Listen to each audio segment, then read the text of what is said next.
Magandang araw sa inyo mga Lodi. For today's video po, may nag-request po sa akin ng video na ito. Siya po si Lupet.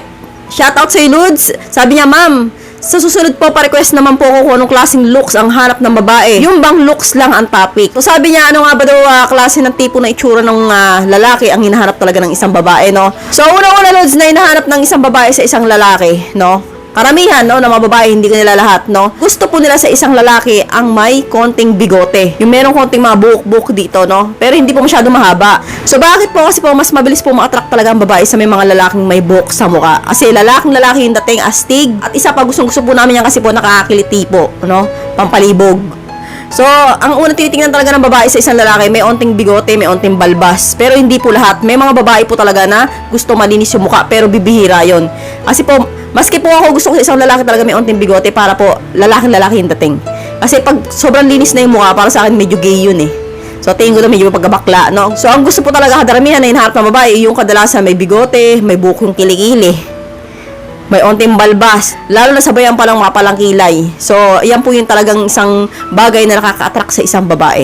Kasi po may mga lalaki rin nag-aahit ng mga buhok sa kilikili. Kaya po minsan kapag po ang isang lalaki nakita ng isang babae na walang buhok sa kilikili, iniisip po agad namin, ay siguro sila ayos to.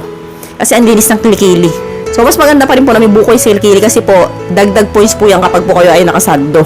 So, wag naman po yung sobrang haba, yung katantama na haba lang. So, proceed na nga po tayo sa pangalawa. Lalaki malinis tignan sa katawan. So, sa unang tingin pala mo na babae, pag po ikaw ay magaling kang pumorma, magaling kang magdala ng damit, ang tingin po namin sa isang lalaki, mabango-mabango. So, napaka-importante po talaga na malinis, lalo-lalo na yung mga kuko ninyo, no? Ayaw po ng mga babae yung mahahaba, lalo na may itim at napapahaba kayo ng kuko. Disappointed po ang isang babae dyan. So, una pong titingnan po talaga namin yung kalinisan ninyo sa inyong katawan, no? Kung mahaba ba yung kuko mo, o kaya yung ngipin mo madilaw ba, may tartar pa. So, buo ba sila Lods ang babae sa linis ng katawan, sa ngipin, sa kuko?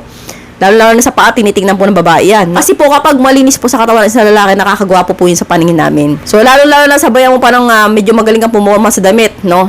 Huwag naman po yung masyado maarte ka sa damit, masyado maselan. May mga lalaki po kasi na halatang halata po na maselan sa katawan yung sinusuot ng mga damit branded. So, hindi mo pagsuot ng mga pampalengking damit. So, ayaw rin po ng babae nung ganun. So, mas gusto po ng babae yung simple pero malinis kang tignan. Ayaw rin po ng babae Lods yung gumagamit ka sa mukha ng mga toner, no? Disappointed po yung babae dyan, yung mukha mo ang puti. Yung halatang halata na parang ang arte mo. So, ang gusto po ng babae, basta malinis ka lang kahit wala kang gamitin sa mukha mo, okay na yon. Na-attract na sa'yo ang isang babae. At ang pangatlo nga po Lods na gusto ng isang babae, yung gupit mo, no? Gusto po ng babae kadalasan Lods sa isang lalaki, yung malinis yung pagkagupit. So, ayaw po namin yung long hair, long back, o kaya parang bao yung buhok. Mas gusto po namin yung normal na gupit lang na malinis, na kita yung tenga, yung ganyan. And then, malinis yung tagiliran, yung likod, ganon. Nagagwapuhan po kami sa mga ganun lalaki, yung malinis sa buhok. So, wala po mga cheche-bureche sa buhok na sunod sa uso, yung mga ganyan. At mas gusto po namin yung talagang walang kulay lang, simple lang, yung black lang talaga siya. So, na-attract po yung babae sa ganyan looks ng isang lalaki.